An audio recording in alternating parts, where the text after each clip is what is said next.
All right, so this is my assignment one, called listening skills with no one other than my brother. Yeah. This is about adaptive challenges and a challenge you face in the workplace. So he is currently a branch manager at Dubuque. He's been there for a couple months.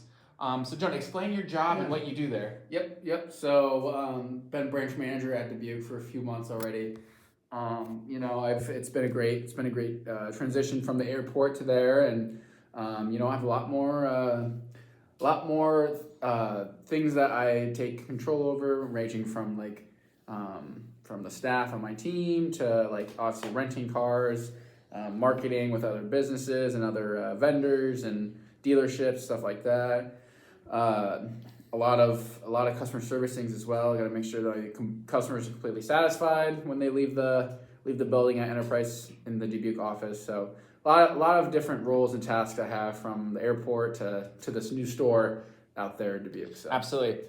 I know you've gotten promoted a couple times in the past couple of years, so Yes, sir. you kind of have a lot of experience in different roles, which I think will be huge for kind of figuring out any challenges that you have. So Jonah, what are some adaptive challenges that you have in the workplace that could range from staffing to just business in general? What are a couple of adaptive challenges that necessarily don't have a solution? There's no set solution, but as you know, you've had his class before as adaptive challenges, but no set solution, just problems that you see in the workplace. Yeah, so I can name a few. One of the men's being like the staff talking poorly about each other. We've had really not high turnover so far, but we've had a few issues with some of the management trainees in our car preps. Just trying to get on the same path again for stuff.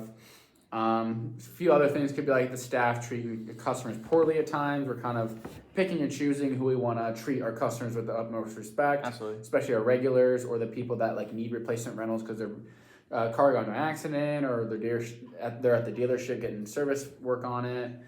And then obviously the other thing could be like renting the nicest cars to family friends that don't request them, but leaving the dirtier, stinkier cars for other people that like are taking them to different locations, or like they weren't reserved for that and it's like a downgrade for them, or we have different statuses at Enterprise where certain people with the loyalty member get nicer cars, and we're not doing that all the time. Absolutely. Due to availability. So. Yeah, absolutely. Big thing with a lot of those is just kind of keeping your staff happy, which creates customer positivity and happiness too. That's basics of a business. Absolutely. A few questions I just want to ask you regarding them. I kind of jotted a few down that I think just kind of general with what you're talking about, and just if you were to assess the different adaptive challenges, kind of a couple very kind of broad questions I wanted to ask. So addressing the staff talking poorly about each other, are there really any situations with these negative comments that are the only solution, as in like, are there any tough situations at work that really result to these negative comments? Or is this just kind of just anytime and anywhere this happens? Yeah, I think it just depends on the person. Yeah. And just who's walking in the doors. Yeah, absolutely. I think that a lot of our employees, like I said earlier, like they like to pick and choose who they want to provide great customer service to. And if we know that like in this certain situation, like when cars are getting tight and we have a lot of people that are needing cars, that's already not a good start to the conversation, but it's all about how you finish it, Absolutely. So.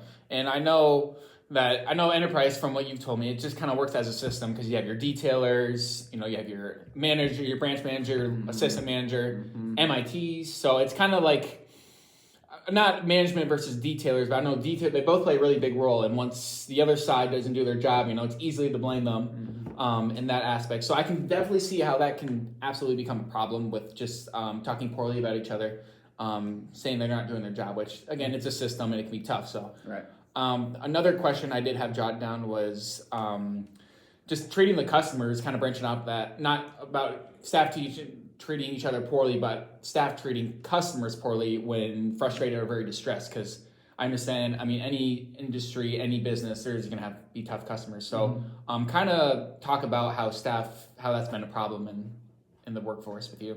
Yeah, we're a great office service score for our customers that when they take the survey after the rental.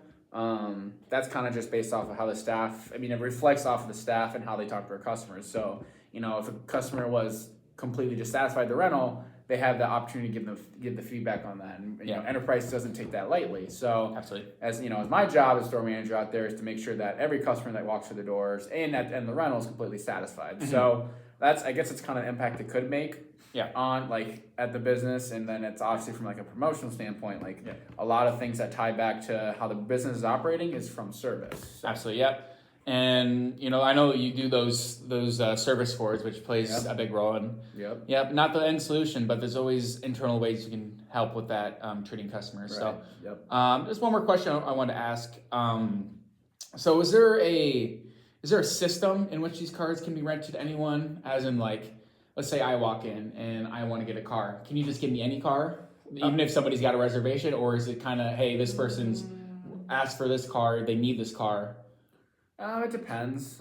Depending on if we have a lot of vehicles available and we don't have a lot of reservations. But normally, like during the week where like we don't have a lot of cars, it kind of just plays in like, all right, well, this vehicle there, this customer, they need this car, so we got to hold it for them. Like it's not something like a first come first serve type basis. It's almost like a hotel. Like you're waiting. You book a hotel room. You don't just give it to the first person that walks in before you be like, hey, I want a hotel room. You don't give them your room. Absolutely. So it's kind of similar with renting cars, but usually what you reserve for that size, we try to keep for them. Yeah. And one more question I just want to ask. So I should say, as scale 1 to 10, 10 being intelligent, 1 not being so much, how would you rate your staff as being emotionally intelligent? That's kind of a broad question for all these problems. I'd say probably a 6. I think it's a lot more training development with the staff out there that can be more developed from an emotional standpoint. But I know they do show a lot of empathy, and they can read people when they come through the door. So I think, especially with emotional intelligence, like it's a broad reasoning of how to read that, and how to have those conversations. So. It takes time to really learn emotional intelligence. Yep. So just kind of one of my last questions with this one. How do you think these problems can be solved? We'll start off with the staff talking poorly to each other. From an adaptive leadership perspective, do you have any solutions to either any of these problems as a whole or just a specific problem? We can start with the talking poorly about each other staff-wise. I think if it's kind of starting to become a habit, if it's like a one-off chance, like obviously you can have a quick conversation with them. But if it's consistently, you gotta like have those tough conversations, and that's in my spot as a manager, like that's part of your job, having tough conversations to reset expectations. And I guess another thing could just be better employee development. Absolutely. Knowing that like that's not that's not how you get promoted. It's not how you make more money at enterprise. So start with that. I know you guys have a lot of events together, which is always nice. So you guys get to know each other a little bit better. Yes, sir.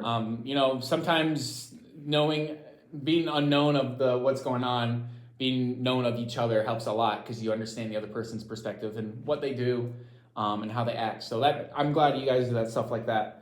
Any other solutions with, I guess, regarding staff and treating customers? No. It just ties back to training. Yeah. You're trying to train your staff out there, and your goal is to get your staff. You get yourself promoted, also get your staff promoted because it's internal promotions. So you don't want to be in the same spot at enterprise for years. So.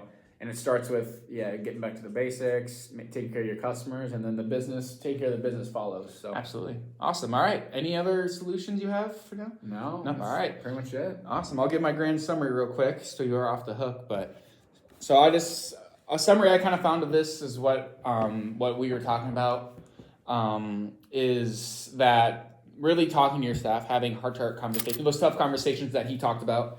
We have discussed that in class plenty of times with these tough conversations. We got to have them, especially as a manager. You're the one, what your staff does reflects yourself and what you believe in, with that company as a whole. Even if it's a franchise, a lot of different companies within a franchise, they're way different.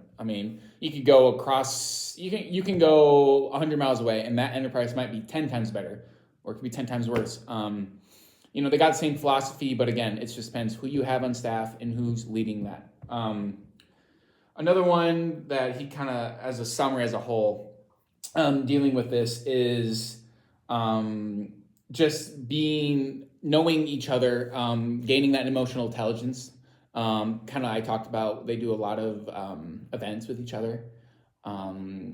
So that was really good to hear, and I think that is great for bonding amongst each other. And that does help a lot with adaptive challenges because, again, there's no solution with these problems like this, just because it deals with behavioral and ethical issues. We can only fix them. We can't find a total solution. There's no step-by-step process to which you can figure out these problems because, these behavioral and ethical issues, they change all the time. It ranges. So I thought that was good to hear from him, and I know he's doing a good job up in Dubuque. So they have really good scores. I've only heard good things. So that is the end of my assignment.